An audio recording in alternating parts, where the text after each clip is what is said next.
کو پتا ہے غریب نواز کو ہند الولی کہا جاتا ہے. وجہ یہ ہے کہ ولی کا ہندوستان ہے. یہ نہیں ہے کہ ہندوستان کا ولی، بلکہ یہ پورا ہند ہی ولی کا ہے. دربار غریب نواز سے ہندوستان کو جوڑا گیا ہے. سلطان الہند بھی کہا گیا، سلطان الاولیاء بھی کہا گیا. لیکن جانتے ہیں ان کے آنے کا راستہ اتنا پیچیدہ تھا. وہ سن 583 کی بات تھی، 583 ہجری چل رہی تھی، جب آپ حرم کعبہ سے نکل کر مدینہ طیبہ جا رہے تھے. اس وقت آپ کی عمر تقریباً 45 سال کے آس پاس کی تھی. نہایت ہی عبادت گزار، تقوی شعار. 20 سال اپنے پیر و مرشد کی خدمت کر کے وہ حرم کعبہ میں پہنچے تھے. 20 سال کے بعد جب مسجد نبوی میں گئے تو عجیب سی کیفیت تھی. سلام کیا رسول پاک صلی اللہ علیہ وسلم کے دربار میں تو جواب قبر انور سے آیا، وعلیک السلام یا معین الدین شیخ البر والبحر. اے معین الدین، تجھ پر میری سلامتی ہو، اللہ کی سلامتی ہو، جو خشکیوں کا بھی اور تریوں کا بھی تجھے امام بنایا گیا ہے. اور آواز یہ نبی کریم صلی اللہ تعالی علیہ وسلم کے دربار سے سننے والی آواز تھی. آپ گھبرائے تھے، تھوڑا سا سراسیمگی تھی. یہ ہندوستان کی طرف اشارہ کر کے میرے آقا صلی اللہ تعالی علیہ وسلم نے فرمایا تھا کہ تجھے ہند کی ولایت دی جاتی ہے. اس وقت تک سرکار غریب نواز کو نہ ہندوستان آنا کبھی ہوا تھا، نہ ہندوستان کے علاقوں کو آپ نے کبھی دیکھا تھا، کیونکہ سجستان جو یہاں سے کافی دور ہے، افغان کے قریب ایک علاقہ سنجر، جہاں پر آپ کی ولادت ہوئی، وہاں سے نکل کر کے آپ نیشاپور میں آباد رہے. اس کے بعد 40 سال کے بعد حرم کعبہ اور حرم مدینہ میں رہے. لیکن اچانک یہ بات کہ تمہیں ہند کی ولایت دی جاتی ہے، ایک تعجب والی بات ہے. نئی جگہ پر بھیجا جا رہا ہے. آپ دوبارہ شام میں نبی پاک صلی اللہ علیہ وسلم کے دربار میں حاضر ہوئے اور سلام پیش کرنے کے بعد، کیونکہ یہ خوشی کی بات تو سب کے لیے تھی کہ ہندوستان کو اللہ تعالیٰ ایک عظیم ولی بھیج رہا ہے، لیکن جس کو بھیجا جا رہا ہے وہ بے قرار تھا، بے چین تھا، کیونکہ نہ راستے پتہ ہے، نہ ملک کے حالات معلوم ہیں. بارگاہ مصطفیٰ صلی اللہ علیہ وسلم میں دوبارہ جب حاضری ہوئی، عرض کیا آقا آپ کا حکم، اس کی تعمیل کے لیے بندہ حاضر ہے، لیکن نہ یہ فقیر ہندوستان کے راستے دیکھا ہے، نہ وہاں کے حالات معلوم ہے. حضور پاک صلی اللہ تعالیٰ علیہ وسلم کے دربار میں یہ اپنی بپتا سنا رہے تھے، داستان غم سنا رہے تھے. غنودگی طاری آ گئی، یعنی نیند سی کیفیت آ گئی، اور بارگاہ رسول صلی اللہ علیہ وسلم میں ایک دیوار پر ٹیک لگا کر جیسے ہی آپ کی آنکھیں بند ہوئی، رسول کریم صلی اللہ علیہ وسلم تشریف لائے اور اشارہ فرما کر پورے ہندوستان کے نقشے آپ کے سامنے کھول کر رکھ دیے. اور پھر غریب نواز کو یہ بتایا بھی کس جگہ سے تمہیں سفر کرنا ہے، کیسے تمہیں جانا ہے اور کہاں تمہارا مسکن ہوگا. سرکار غریب نواز فرماتے ہیں اس ایک خواب میں میں نے رسول کریم صلی اللہ تعالی علیہ وسلم کے ہاتھ میں اجمیر کے پہاڑ بھی دیکھ لیے، وہاں کے قلعے بھی دیکھ لیے تھے جو موجود تھے. اور اس کے بعد پھر کس بات کا خوف ہے، کس بات کا ڈر ہے؟ جنہوں نے راستے بتائے ہیں وہ ہادی رسول، وہ ہادی عالم ہے. نبی پاک صلی اللہ علیہ وسلم آئے ہیں پوری کائنات کو راستہ دکھانے کے لیے، اور جنہوں نے غریب نواز کو ہند کا راستہ بتایا ہو، پھر ڈر کس بات کا؟ جب آپ بیدار ہوتے ہیں تو اپنے ساتھ 40 قطب اس اولیاء کرام کی جماعت لے کر مدینہ طیبہ سے سفر کے لیے نکلے تھے. میرے عزیزو اب بات یہاں آتی ہے، اسی لیے مدینہ طیبہ سے یہ پورا پلان ہوا ہے، مدینہ طیبہ سے بھیجا گیا ہے، مدینہ طیبہ سے پلیسمنٹ ہوا ہے. اسی وجہ سے آج تک تاریخ غریب نواز کو عطائے رسول کہتی ہے. عطائے رسول ہے، رسول اللہ کی عطا ہے، ہندوستان والوں کے لیے خاص عطا ہے میرے آقا صلی اللہ علیہ وسلم کی. جب وہ سفر کے لیے نکلے سن 83 سے چلے تھے تو یہاں ہندوستان پہنچتے پہنچتے آپ کو 87 یعنی 4 سال کا عرصہ لگ گیا تھا. 4 سال کے عرصے کے بعد آپ پہنچے میرے عزیزوں. نہ پلینوں کا سفر، نہ جہازوں کا سفر کہ اڑ کر کے ادھر سے ادھر آ گئے. وہ تو پیدل قافلہ نکلا تھا، درویشوں کا قافلہ تھا، اور وہاں مدینہ طیبہ سے نکل کر بغداد پہنچے. بغداد میں اولیاء کاملین کی صحبت پائی، وہاں سے پھر نیشاپور، پھر اس کے بعد ہرات، اور افغان کے علاقے ہوتے ہوئے لاہور پہنچے. لاہور میں سرکار داتا گنج بخش عالم رحمت اللہ تعالی علیہ کے دربار میں چلہ کشی فرمائی. وہاں سے دلی پہنچے. یہاں یہ پورا جو راستہ ہے 4 سال کا میرے عزیز و تاریخ میں ہے. سرکار غریب نواز جس راستے سے چلتے جاتے تھے جو کافر یا مشرک بھی دیکھتا وہ دائرہ اسلام میں داخل ہو جاتا تھا. نور الہی، نور وحدت کا ٹکڑا آپ کی جبین اقدس پر ایسا چمکتا تھا کہ لوگ جو آتے وہ پھر آپ کی صحبت سے دور کوئی جاتا نہیں تھا. دلی میں جہاں آپ آئے ایک عجیب اتفاق ہے، اس وقت کھانڈے راؤ ایک بڑا راجا تھا، اس کا قلعہ تھا، اس کے سامنے ہی آپ نے پڑاؤ ڈال لیا. سرکار غریب نواز رضی اللہ تعالیٰ عنہ کی یہ داستان، یہ تاریخ، وہاں پر آپ نے اپنا پڑاؤ ڈال لیا. اور ان بت پرستوں کے لیے ایک بڑا پیچیدہ مسئلہ تھا کہ ایک درویش آیا ہے. ایک بات میں آپ کو بتاؤں، یہ جو تعصبات پھیلا ہوا، یہ زہر پھیلا ہوا، یہ آج کا نہیں ہے، یہ باپ داداؤں کی پشت میں بھی ان کے موجود رہا ہے. اسلام اور مسلمانوں کے خلاف زہر مشرکین کے دلوں میں یہ بہت پرانی چیز ہے, نئی نہیں ہے, بہت پرانی چیز ہے. تعصب دلوں کے اندر کڑھن رکھنا اور کبھی ایکسپٹ نہ کرنا, یہ سرکار غریب نواز جس دن ہند میں قدم رکھ رہے ہیں اسی دن سے آپ نے اس کو فیس کیا ہے, اسی دن سے آپ نے اس کو دیکھا ہے. اور وہاں پر کھانڈے راؤ کی جماعت نے بہت کوششیں کی کہ یہ دلی میں داخل ہوا, یہیں سے ان کو ختم کر دیا جائے, نکال دیا جائے. لیکن عجیب اتفاق یہ ہے کہ یہ جو جماعت آئی تھی سرکار غریب نواز کے ساتھ, نہ ان کے ہاتھوں میں تلوار ہے, نہ بھالے ہیں, نہ چاقو ہے, نہ چھری ہے. یہ تو گدڑیاں پہنی ہوئی درویشوں کی جماعت تھی, گدڑیاں پہنی ہوئی درویشوں کی جماعت جو جھولے میں سوکھی روٹی رکھتے تھے اور پانی میں بھگو کر کھا لیا کرتے تھے. ان کے پاس نہ کوئی ہتھیار ہے, نہ کوئی سامان حرب, سامان جنگ ہے. ان کو نکالا جائے تو کس بات سے نکالا جائے, ہمت بھی نہ ہوتی تھی. یہاں تک کہ جو آپ کو وہاں سے جانے کی بات کرنے کے لیے آتا تھا, تھوڑی دیر محفل میں بیٹھتا اور کھڑا رہتا اور کلمہ پڑھ کر پھر مشرف اسلام ہو جاتا. دلی کے اندر ایک دن کے اندر 1000 لوگ اسلام میں داخل ہوئے تھے. سرکار غریب نواز رضی اللہ تعالیٰ عنہ نے تلوار سے اسلام میں داخل نہیں کیا ہے, نہ ہی کسی کو ڈرا دھمکا کر کے. وہ سوکھی روٹی کھانے والے کس بات سے ڈراتے لوگوں کو؟ ان کے پاس کون سا ایٹم بم تھا؟ یہاں موجود جو راجے مہاراجے تھے ان کے پاس فوج بھی تھے, ہاتھی بھی تھے, گھوڑے بھی تھے, سب کچھ تھا. لیکن آنے والا مرد قلندر کیا لے کر کے آیا تھا تاریخ میں بتایا جاتا ہے. یہ وہ زمانہ تھا جب شہاب الدین غوری ہند کے اوپر حملے کر کے یہاں پر آنے کی کئی مرتبہ کوشش کیا. یہ افغان کا بادشاہ تھا شہاب الدین غوری, جب ہندوستان پر کئی مرتبہ حملے کر کے ناکام لوٹ رہا تھا, بیچ راستے میں ان فقیروں کی جماعت سے بادشاہ کی جماعت کی ملاقات ہو گئی. سپاہی جا رہے تھے شکست کھا کر اور یہ درویشوں کا قافلہ ادھر آ رہا تھا. دیکھا پہچانی سی صورتیں لگتی ہیں. جا کر کے ایک سپاہی نے پوچھا, بابا آپ لوگ کہاں جا رہے ہیں؟ تو بابا جو جماعت میں آ رہے تھے انہوں نے کہا ہندوستان فتح کرنے جا رہے ہیں. بڑی بات ہے, گدڑیاں پہنے ہوئے, پیون لگے کپڑے ہیں, جھولیاں لٹکائے ہیں. اور اس نے دیکھ کر کے کہا مارا سپاہی نے, کہا یہ دیکھتے ہو ہمارے بادشاہ کی فوج ہے, اس میں ہاتھی گھوڑوں کی تعداد دیکھو, ذرا سامان جنگ تو دیکھو, اس میں نیزے تلواروں کی چھنک تو دیکھو, اور آپ یہ چند فقیروں کی جماعت لے کر ہند فتح کرنے کی بات کر رہے ہیں.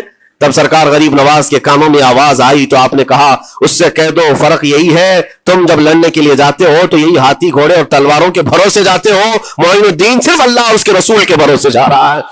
ہمارے پاس جو طاقت ہے وہ اللہ اور اس کے رسول کے ساتھ ہونے کی طاقت ہے. آج کے زمانے میں غریب نواز کا یہ جملہ ہمارا حوصلہ بڑھا دیتا ہے. کوئی ہو یا نہ ہو, اللہ ہمارے ساتھ ہے, اللہ ہمارے ساتھ ہے. حالات جتنے بھی بدلتے جائیں لیکن میرے عزیزو اللہ حی و قیوم ہر چیز کو دیکھ رہا ہے, اس سے کوئی چیز غافل نہیں ہے. بعض لوگوں نے یہ شوشے چھوڑنا شروع کر دیے کہ اب ان کا مستقبل کیا ہوگا, اب ان کا فیوچر کیا ہوگا, نئی حکومتیں آئیں گی, نیا نظام آئے گا, اب تمہاری نہ مسجدوں کی خیر ہے, نہ میناروں سے آواز آئے گی, نہ تمہاری اذانوں کا اور نہ ہی تمہارے نمازوں کا کچھ فیوچر ہے. یہ سب باتیں ان لوگوں کے ذریعے سے آ رہی ہے جو کسی کے فضلہ خار ہیں یا کسی کے الیکشن کے پیسے کھائے ہوئے لوگ ہیں. میں کہتا ہوں جو سچا مومن ہے وہ اس بات پر عہد کرتا ہے, کربلا کی سرزمین پر بھی اذان کی آواز بند نہ ہو سکی تھی, جہاں بہتا خون بھی بتا رہا تھا اسلام زندہ ہوتا ہے ہر کربلا کے بعد.